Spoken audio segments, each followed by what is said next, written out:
جب تک بشار الاسد موجود تھے تو ان کو مل رہی تھی. اور ظاہر آپ وہ جو بفر زون ہے، گولان کا علاقہ ہے، وہاں پہ بھی اسرائیل جو ہے وہ اس آئے دن اپنی پیش قدمی جو ہے وہ کر رہا ہے، نشانہ بناتا ہے اس کو بھی.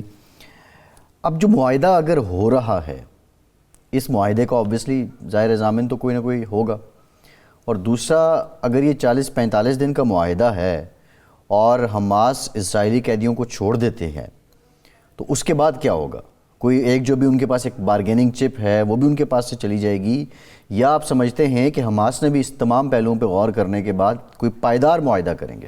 دیکھیں، دو پہلو ہیں. ایک تو یہ ہے کہ بائیڈن کی تھرو آؤٹ کوشش تھی کہ میں اپنے دور میں یہ جنگ بندی کراؤں، قیدی چھڑواؤں اسرائیل کے، کیونکہ ملک کے اندر اس کو اچھی خاصی یہودی لابی کی مزاحمت کا سامنا ہے.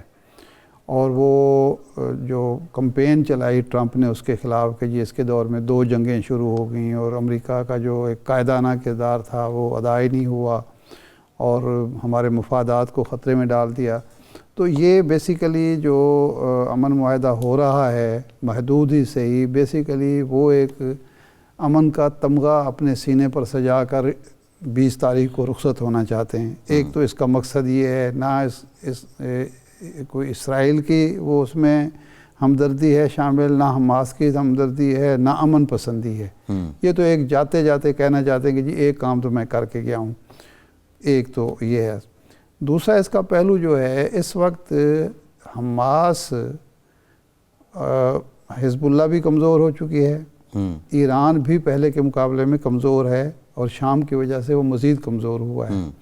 تو حماس لڑائی پہلے بھی اکیلے لڑ رہی تھی، لیکن جو تھوڑی بہت اس کو اخلاقی تائید و حمایت حاصل تھی وہ بھی اس سے کافی حد تک محروم ہو گئی ہے. لیکن حماس نے ایک بات ثابت کی ہے، وہ یہ ہے کہ جس طرح حزب اللہ کا نیٹ ورک توڑا اسرائیل نے، یا حزب اللہ کے جتنے لوگ شہید کیے ہیں وہ حماس نے نہیں ہونے دیے. ہانیہ اگر شہید ہوئے ہیں تو وہ ایران میں شہید ہوئے ہیں، وہاں اپنی سرزمین پہ نہیں ہوئے. ان کے کمانڈرز جو ہیں وہ قابو نہیں آئے. اور قیدیوں کے مقابلے میں ان کے 27 قیدی اگر رہا ہوں گے تو ان کے اس سے زیادہ رہا ہوں گے. دیکھنا اب یہ ہے کہ مسلم ممالک کا، OIC کا، سعودی عرب کا، عرب ممالک کا، عرب لیگ کا رویہ کیا ہے.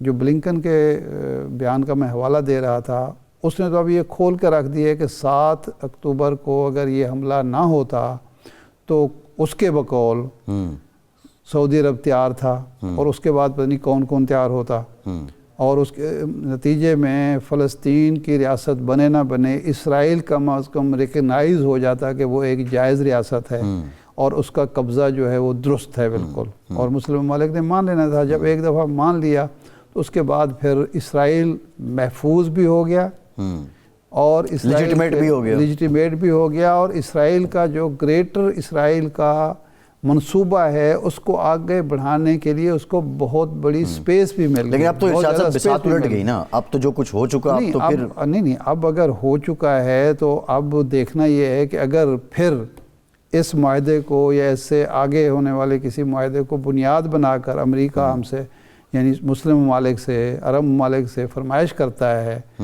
کہ جناب اب تو ہم نے امن قائم کرا دیا، تو اب واپس اسی جگہ پہ آئیں جہاں 7 اکتوبر کو تھے ہم.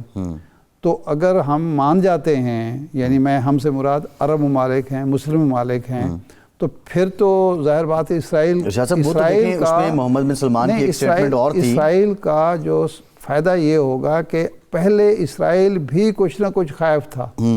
پہلے اسرائیل نے اپنی ملٹری مائٹ کا اس طرح سے اظہار نہیں کیا تھا. اب جس طرح اظہار کیا ہے اور جس طرح اس کی مخالفت یا مزاحمت سفارتی سطح پر، عالمی سطح پر نہیں ہوئی، اب اس کے عزائم زیادہ بلند ہیں. لیکن ارشاد صاحب اس میں 2 پہلو ہیں. ایک تو آپ کو یاد ہے ایک محمد بن سلمان کی جو سٹیٹمنٹ سامنے آئی ایک انٹرویو کے ذریعے، اس میں کہا کہ اگر میں اسرائیل کو تسلیم کر لوں تو میرے اپنے ہی لوگ مجھے نہیں چھوڑیں گے. ایک بات تو یہ ہے. جو بربریت حالیہ ہوئی ہے اس کو ایک نئی نسل نے، پوری دنیا کی ایک نئی نسل نے دیکھا. اسرائیل کی پہلے جو بربریت تھی وہ اپنی جگہ موجود تھی، لیکن اب پوری دنیا نے دیکھا وہ بھی ایک پریشر موجود ہے. آپ نہیں سمجھتے کہ وہ جو 7 اکتوبر والا پلان تھا اب اسرائیل خود ہی بہت پیچھے چلا گیا ہے, یو این کی اس کو وہ سپورٹ نہیں رہی؟ دیکھیں اصولی طور پر, بنیادی طور پر تو حماس نے مسلم امہ کو مضبوط کر دیا ہے کہ اس نے دکھا دیا اسرائیل کا چہرہ, اس نے دکھا دیا امریکہ کا چہرہ, اس نے دکھا دیا اقوام متحدہ کی کمزوری, منافقت کے تمام درجات اس نے بتا سارا کچھ اوپن کر دیا. اس نے بتا دیا کہ جی اب آپ اگر اس کو تسلیم کریں گے تو ٹارگٹ پھر ہم نہیں ہیں. یہ گریٹر اسرائیل کا اس وقت نقشہ آنا جو ہے یہ کوئی اتفاق تو نہیں ہو سکتا. یہ ایک باقاعدہ ہے کہ آگے ہمارے عزائم کیا ہیں, جو پہلے چیزیں چھپی ہوئی تھیں وہ کھل کے آگے. سعودی عرب نے تو خیر اس کی مذمت کی ہے, یو اے ای جو امریکہ کا الائی ہے اس نے مذمت کی ہے.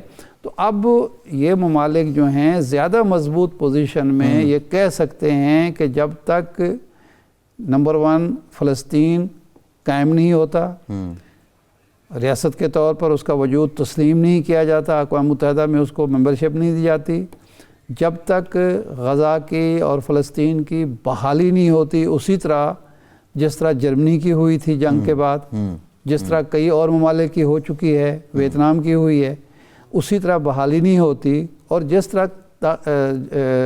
وقت تک اسرائیل اس بات کو تسلیم نہیں کرتا کہ وہ جو اس نے بستیاں بنائی ہیں فلسطینی علاقوں میں وہ واپس لے کے یہ کہے کہ جی میرا یہی علاقہ ہے, یہی میرا نقشہ ہے, اس سے آگے میں نہیں بڑھوں گا, اور یہ یقین دہانی وہ اقوام متحدہ میں کرائے, اقوام عالم کے سامنے کرائے, امریکہ اس کا گارنٹر بنے, اس وقت تک ہم تسلیم نہیں کریں گے. اب تو مضبوط کیس ہے عالم اسلام کا یا عربوں کا یا سعودی عرب کا. اب اگر کوئی کمزوری دکھاتا ہے تو پھر یہ اس کی کمزوری ہے. حماس نے تو یہ ثابت کر دیا کہ اگر امریکہ کی ایک دن بھی حمایت حاصل نہ ہو, تائید حاصل نہ ہو اسرائیل کو, وہ اسلحہ نہ دے رہا ہو, وہ پیسے نہ دے رہا ہو, تو اس کو وجود ہم ختم کر سکتے ہیں. ایک اور ملک بھی ہے ہم اس کا یہ ناقابل تسخیر نہیں ہے, اس کا وجود ختم ہو سکتا ہے. اور انہوں نے یہ بھی ثابت کر دیا کہ ہم اتنے بھی آسان ٹارگٹ نہیں ہے اسرائیل کا کہ جب یہ چاہے ہمیں ختم کر. بالکل ٹھیک ہے ارشاد صاحب, ابھی یہ بلنکن نے بھی کہا ہے, بالکل ایسے بلنکن نے بھی پرسوں اپنے بیان میں یہ کہا ہے کہ حماس کو ختم نہیں کیا جا سکتا. اچھا, میرا جو کویسچن ہے, ایک تو حماس کی سیاسی حیثیت کو بھی قبول کیا جائے نا, اس کو تو ویسے دنیا میں ایک عسکریت پسند تنظیم بنا کے پیش کیا, لیکن پریکٹیکلی تو وہ پولیٹیکل ان کی موومنٹ تھی. ارشاد صاحب, جو ابھی کیونکہ معاہدہ سامنے آیا نہیں ہے, اسرائیلی میڈیا کی یہ رپورٹس ہیں, جب آئے گا تو پتہ چلے گا. سعودی عرب کا آپ نام لے رہے ہیں, ترکیہ جو ہے وہ بلیو کرتے ہیں مڈل پاور ڈپلومیسی پہ, کیا اس معاہدے میں ان کا بھی کوئی کردار ہوگا, آپ کیا سمجھتے ہیں؟ اور سعودی عرب کے ساتھ ساتھ کیونکہ ترکی والے نیٹو کے ممبر بھی ہیں, ان کا کیا کردار ہونا چاہیے؟ دیکھیں 3 ملک ہیں اس وقت عالم اسلام کے. پاکستان ہے نمبر 1 پہ, دوسرے نمبر پہ سعودی عرب ہے, تیسرے نمبر پہ ترکی ہے, اپنی اپنی حیثیتوں میں. باقی عالم اسلام ان تینوں کی طرف دیکھتا ہے, ٹھیک ہے نا جی. اگر یہ تینوں ایران کو بھی ساتھ ملا لیتے ہیں تو یہ بہت کچھ اچیو بھی کر سکتے ہیں, اور بہت کچھ فلسطینیوں کو دے بھی سکتے ہیں, دلا بھی سکتے ہیں. کیونکہ اس وقت شام کا جو مسئلہ کھڑا ہو گیا ہے اس میں ترکی کی ضرورت ہے عالمی برادری کو, یا امریکہ کو کہنا چاہیے, ٹھیک ہے نا جی.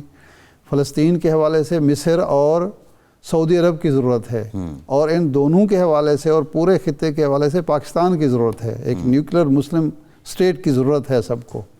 تو یہ ملک جو ہیں مل کر آگے بڑھنے میں مدد کر سکتے ہیں, کیونکہ اس سارے قضیے میں جو مشرق وسطیٰ کا, شرق اوسط کا امن ہے وہ داؤ پر لگ چکا ہے.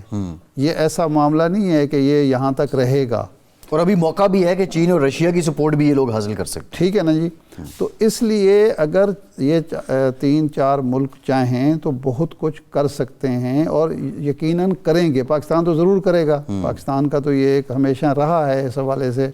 شہباز شریف صاحب نے, اس سے پہلے بھی حکومت جو تھی اسرائیل کے حوالے سے, تو ہمارا موقف بڑا واضح ہے کہ جب تک فلسطین کی ریاست قائم نہیں ہوتی اور فلسطینی آمادہ نہیں ہوتے اس وقت تک ہم تو سوال ہی پیدا نہیں ہوتا. یہ قائد اعظم ہمیں سبق دے کے گئے ہیں, اور آج تک ہم قائم ہیں, شکر اللہ کا, دے کے گئے ہیں. اب تو اس لیے ترکی کا کردار بنتا ہے، سعودی عرب کا بنتا ہے، ہمارا بھی بنتا ہے، ایران کا بھی بنتا ہے، ایران کو بھی آن بورڈ لینا پڑے گا۔